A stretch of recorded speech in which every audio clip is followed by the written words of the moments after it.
tires and wheels for the beach jet up to Flagstaff. He and I hadn't seen each other in a while. We got to talking, pre-flighted, loaded up, closed the door, and said, "Oh hey, we better get the wheel." It was still in my car.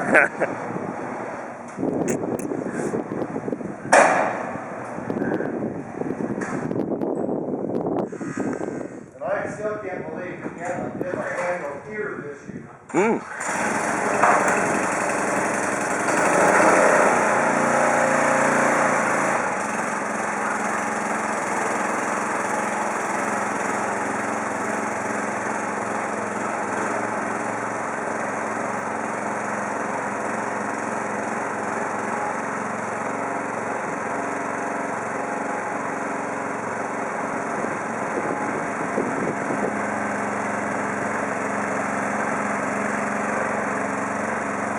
A couple of things here, pulling up to that first seam, to check both wing pins, or check all three wheels, all three tires, to make sure they're within the width of that track. Oh, okay. Because if you get it at an angle, you can sprain the wing pin. Yeah.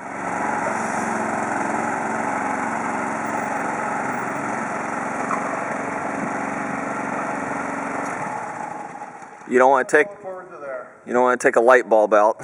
No, on the iPad, it has become my rule to always taxi, even though I live here. Yeah. I always taxi with the taxi diagram. Yeah. Just in case they give me something strange. What they're going to do is they're going to clear me to taxi via Alpha to Alpha. What is it, Alpha 11? That last one. Yeah, Alpha 11, and that's going to be it. I mean, it's real simple and basic. But this way, if I make a mistake, if I get distracted, I can refer to this. I can stop, refer to this, and know where I am and what's going on. Okay, and we're going to let it warm just a bit because we're going to have a short taxi and a quick takeoff, and I want my transponder to warm up a little bit. Let's see, got the radios set where I want them. Always keep them here, so when we get back, they'll look just like this. Yeah. Let's see, anything else that we need to cover ahead of time? Well, one of the things that I always do before I hit the master switch is I make sure that the gear handle is down. Yeah. I mean, that's critical. It's got a squat switch, but you know, you never know what might happen. Okay. Okay, I think we're ready.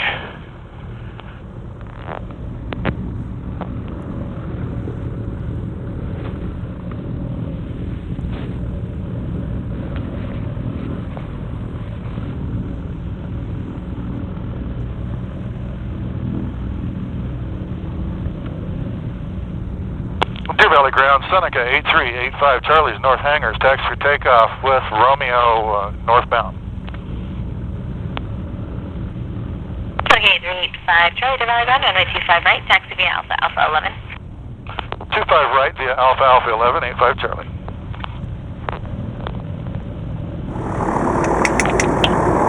Okay.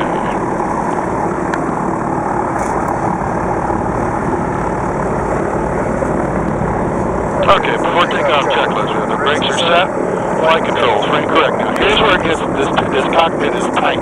Yeah. You can see that it can be real tricky on a crosswind landing, trying to get your knees out of the way.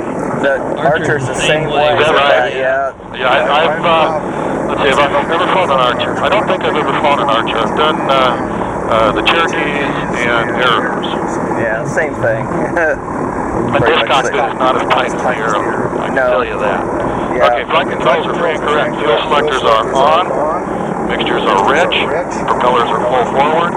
Throttles are 1,000. We check feather check. And what this is, I'm looking for an RPM drop, but I don't want to let it get below 800 RPMs. RPM drop on this side. Okay, we're good. So the feather check. Propellers full RPMs, throttles 1900.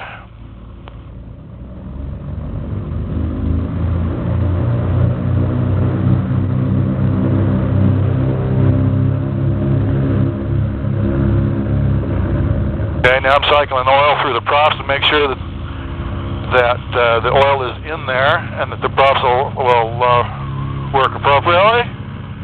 There we go, okay. Good. Carbine is off, magnetos. I gotta pull this back because of my Garmin there. Yeah, so you can see.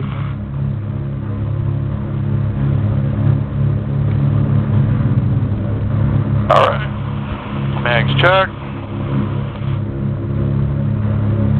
Alternator cycle. Okay. Gyro suction is good. Engine gauges are in the green. RPM's back to 1,000. Fuel selectors are on. Fuel pumps are off. Engine overheat light test. Condensator panel test. And flight instruments are set. Our course will be 002. Okay, let's set here as well. We got 10. Okay. Clock check 7:43. We're good. And props are forward. Cargo friction check. Flaps are set for takeoff. Elevator trim is set. Rudder trim is set. Pitot heat is not needed. CC bombs, empty seats, flight controls. Okay. Okay, now with the twin, you brief the takeoff, and it's a little bit different, because what's going to happen is we're going to advance the throttles to 31 inches. But they'll advance on the manifold pressure will advance on its own because the turbochargers all the way to 39 inches.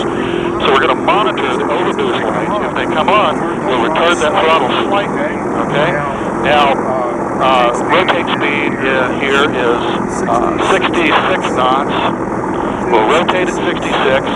We'll climb out at blue line, our best rate of climb speed. Okay. That's 89 knots. Okay. That's our initial climb out. Now, if we have an engine failure before rotation, we'll simply pull the throttles back and we'll stop on the remaining runway. If we have an engine failure after rotation, but before the gear comes up, we'll land the airplane and stop on the remaining runway.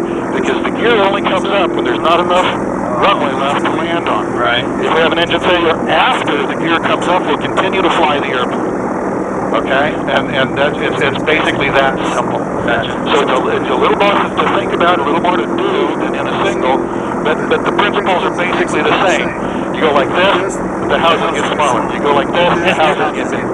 Yeah. Okay, we're ready to go. Gotcha.